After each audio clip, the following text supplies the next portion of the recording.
Thanks indeed, Pranesh. Viewers, we're going to pick up from where we left off yesterday. And it's important.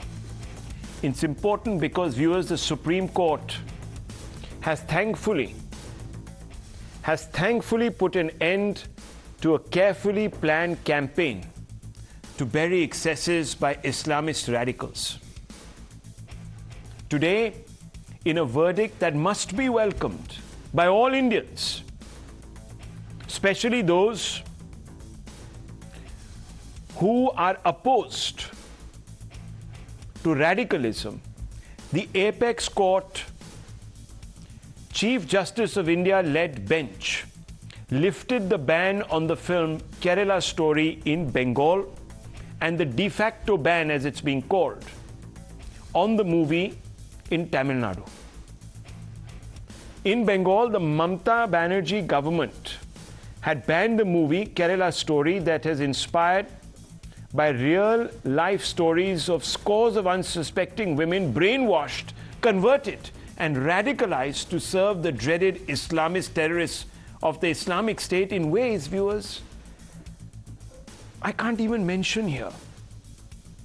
Ordinarily, any Indian who wanted to serve the public interest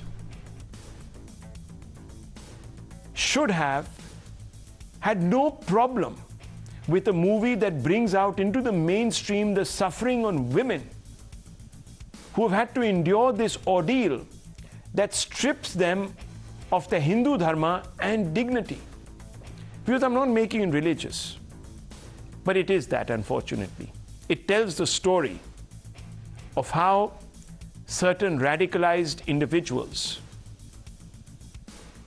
who have no concern for interfaith relations went about diabolically, premeditatedly, predatory manner, viewers, to lure Hindu women, make them disavow their faith, adopt another, only to exploit them.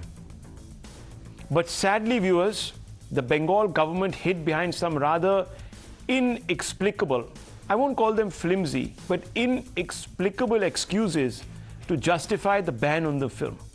The Tamil Nadu government also presented equally unjustifiable reasons to explain the de facto ban in that state. Luckily, the Supreme Court saw through what I can only say was a ruse, viewers.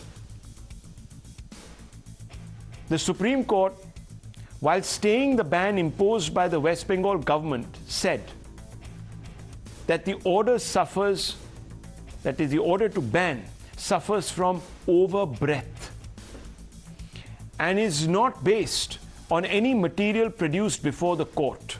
Responding to filmmakers' argument that the movie was banned based on the opinion of just 12 to 13 people who said that it may lead to riots, the Apex Court said that public emotion, in this case the opposition to the movie, can't determine the right to free speech.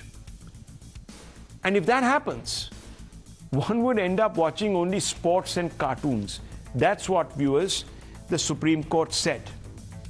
Now, viewers, just think about it. If everyone in this country had a veto, then we'd have a problem, would we not? Anyhow, listen in, viewers, to some reactions that have come from the legal community on this.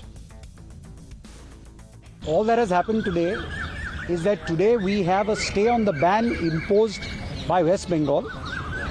As far as Tamil Nadu is concerned, the statement is recorded.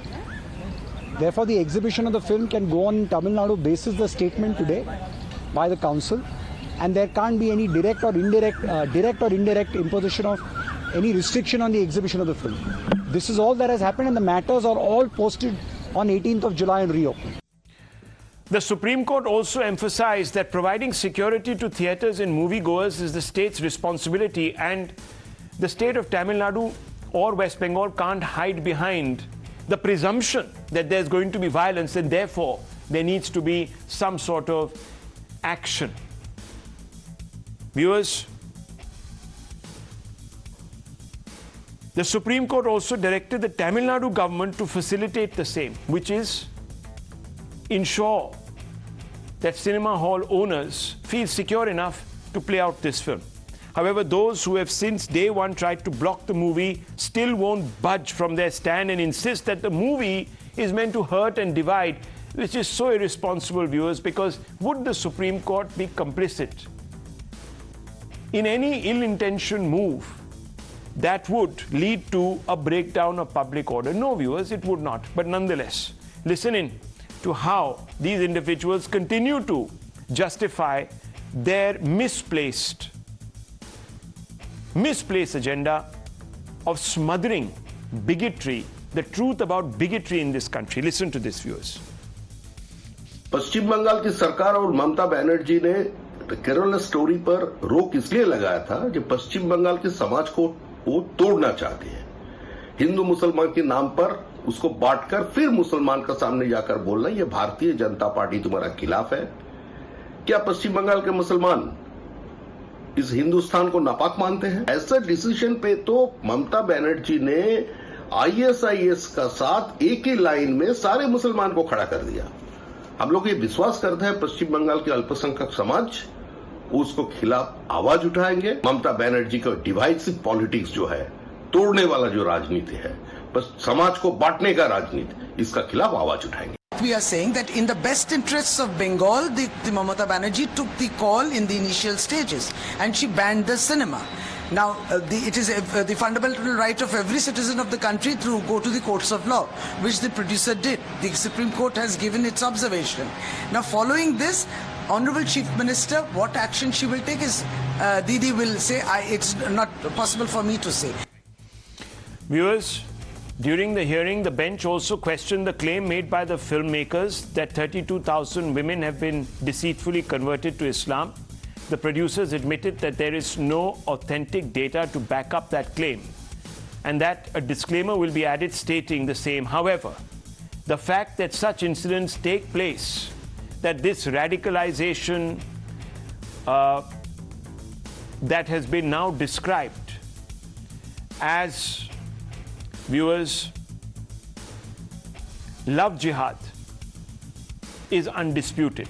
That's what, viewers, the survivors have said, have come out in public to say. Now, viewers, let's go straight across to one of the survivors of this atrocity.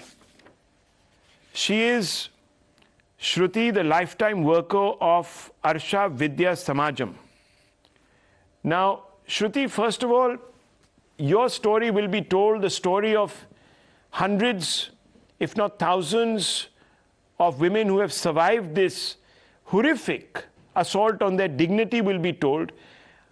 What did you think when some of these states imposed this ban? What went through your mind? We feel very sad because we feel that this government of Bengal and government of Tamil Nadu is mocking at the or teasing at the feelings of victims who faced this conversion, radicalization and indoctrination and all. See, what is that it depicted in that movie? That should be watched first. Without watching, without knowing what is depicted in that movie, banning it is not. It is not a good thing, I think, because the movie speaks about what is love trap jihad, how it happens, and the movie speaks about what is the strategical and which is existing in our country, and the movie speaks about terrorism, and the movie speaks about how people were recruited towards a terrorist group like IS. So without watching and without clearly understanding what the movie speaks about, why people are thinking that it is against a community, not some, it is against a community. The movie speaks about a group of people who are doing purposefully, a planned and organized way, conversion, love trap jihad, everything they are doing now. The movie speaks about that. Why these people are getting agitated on this matter? If they are not supporting the terrorism, they should support this movie now. We feel that this government, those who should ban this movie and all know, supporting the terrorism, supporting the love trap jihadis. That is we feel. Well, I think Shruti couldn't have put it better. Viewers, I think this is a fabulous response from Shruti. Those people, viewers, who tried to ban this movie are actually supporting terrorism. That's what she's saying. This is not against a community. This is against a group of radicals. And viewers, they exist in every community. There are people who break the law. There are people who want to do things which hurt the larger interests of society.